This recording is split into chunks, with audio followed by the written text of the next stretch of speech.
Graça e paz, meus irmãos, em nome do Pai, do Filho e do Espírito Santo. Amém. A sede pelo Evangelho de nosso Senhor Jesus Cristo é insaciável, porque de fato há no coração do homem, gravado no coração do homem, Deus escreveu com o seu dedo, o dedo de Deus, que é o Espírito Santo, desenhou, escreveu no coração do homem uma lei que o chama para Deus, que o impele para Deus, que o atrai para Deus, como um raio tração que o segura e constantemente o convoca para esse encontro, para essa intimidade. E é por isso que eu quero falar para vocês, quero partilhar sobre os mandamentos da lei de Deus, a Torá, ou melhor, o decálogo, as leis de Deus, os mandamentos de Deus, os preceitos de Deus. E é interessante que foi lá por volta do terceiro mês da sua saída do Egito que os hebreus chegaram ao pé do Monte Sinai.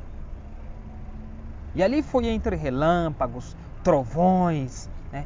Deus, ele promulgou a sua lei, os seus 10 mandamentos.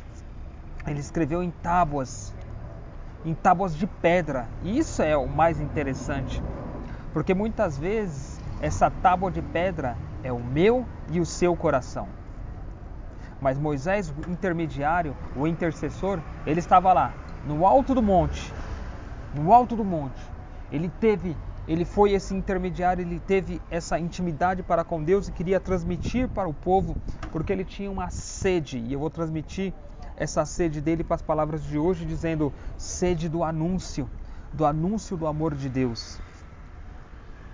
Mas, para surpresa de Moisés, depois de passar mais ou menos ali 40 dias, e esse 40 dias ele é muito importante dentro da Sagrada Escritura, mas quando Moisés passa por esses 40 dias e ele desce do monte, o que ele encontra? O povo seduzido. O povo foi seduzido por ídolos. Quais são os ídolos que têm te seduzido nos dias de hoje? O que tem roubado a glória de Deus da sua vida? Aonde você tem depositado a sua fé?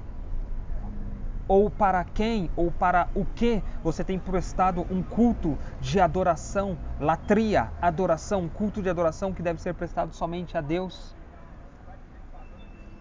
São perguntas que a gente vai se fazendo ao longo da nossa caminhada, ao longo da nossa vida.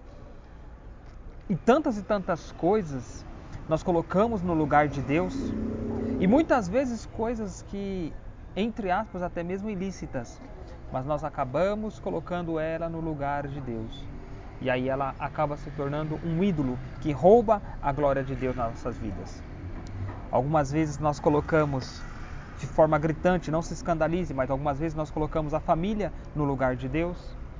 Outras vezes nós colocamos o trabalho e prestamos culto ao trabalho, sendo que nós deveríamos prestar somente a Deus.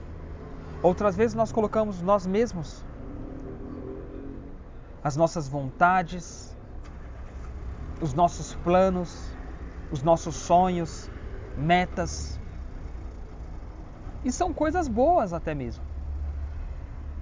Só que nada disso tem valor, tem sentido, se não for Deus o centro de todas essas coisas. Se Deus não estiver no centro da minha família, em vão é a constituição da família. Se Deus não estiver me acompanhando no meu trabalho, então em vão é o meu trabalho. De onde eu tiro o sustento, de onde me vem a providência de Deus, mas Deus tem que ser o centro. E assim de todas as outras coisas, o amor que eu tenho pela minha esposa, o amor que eu tenho pelos meus filhos, o amor que eu tenho pelos meus pais, por um afilhado,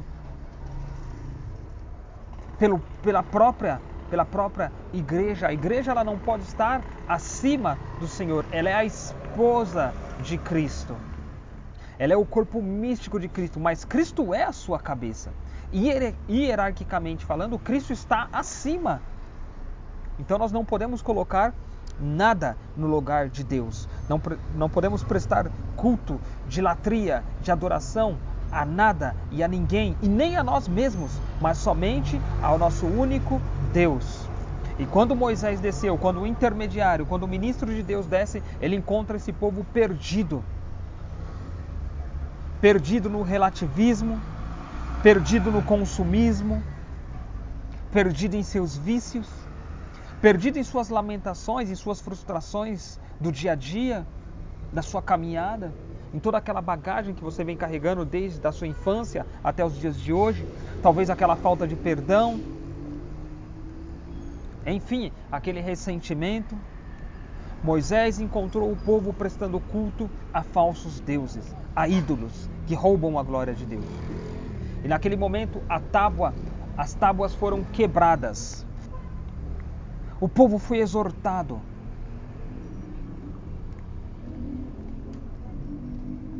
Porque a exortação, de fato, ela é isso.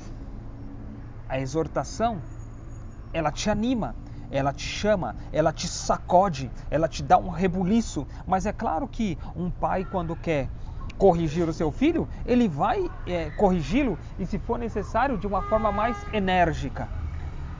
Se for necessário, vai ser de uma forma mais enérgica. E não é porque ele não ama, não é porque ele deixou de amar, não é porque ele tem prazer em ver o filho ressentido com a bronca que tomou. Mas não, de fato, é a demonstração do amor através da justiça, né? E aqui nós falamos da justiça de Deus. Então Moisés sobe novamente ao monte, ora ao Senhor, clama, pede perdão, suplica, implora, se prostra, faz penitência diante de Deus. Tem um verdadeiro ato de contrição no teu coração. E Deus, mais uma vez, com o seu dedo, o dedo de Deus, o Espírito Santo, ele escreve em 2 tábuas de pedra novamente. E nessas 2 tábuas é dividido os mandamentos da lei de Deus, o decálogo, os 10 mandamentos. Mas por que 2 tábuas? Porque Deus, na sua generosidade, os 3 primeiros mandamentos são direcionados exclusivamente ao Senhor nosso Deus, que é amar a Deus de todo o seu coração, de todo o seu entendimento, com todas as tuas forças, com a sua alma, com toda a piedade possível. Claro, eu estou colocando aqui também as minhas palavras, mas para que você compreenda. Amar a Deus acima de todas as coisas. E depois, não tomar seu santo nome em vão. E depois, o dia do Senhor. Guardar o dia do Senhor. Guardar a sua festa. Um dia para prestar com mais intensidade ainda. É claro que todos os dias nós devemos ter essa intimidade, mas para que fique bem claro, para que você possa de fato reservar momentos, dias, horas para estar com o Senhor, seu Deus. E não ter uma oração de qualquer jeito, mas que tenha um dia reservado para Deus. E especificamente, claro, já temos todos os dias, Deus já participa todos os dias e deve participar. E deve participar. Mas é claro que nessa primeira tábua, eu estou descrevendo esses 3 primeiros mandamentos, mas eu quero trabalhar com você mandamento por mandamento, então não vou me aprofundar. Os outros 7 mandamentos da segunda tábua são direcionados para o homem. E desses 7, o primeiro da segunda tábua é honrar pai e mãe. E ele vem acompanhado com uma promessa, mas eu não quero colocar agora para você. Eu só quero que você entenda que, olha o amor de Deus. Olha como Deus te ama. Olha como Deus cuida de todas as coisas. E olha como Deus é organizado. Então, agora o chamado é a essa organização. Organiza a tua alma. Organiza o teu interior, o teu castelo interior, a tua morada interior. Faz aquela faxina. Olha para dentro de si. Aonde precisa melhorar, as imperfeições que precisam ser trabalhadas, o temperamento, o comportamento, a moral, a modéstia.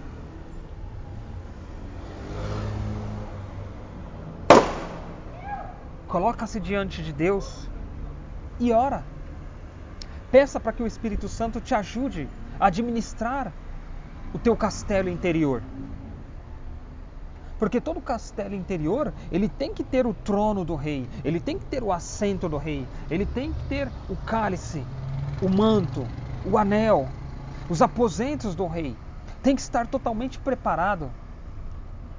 A mesa para o banquete, para a grande festa no salão do rei. O convite também.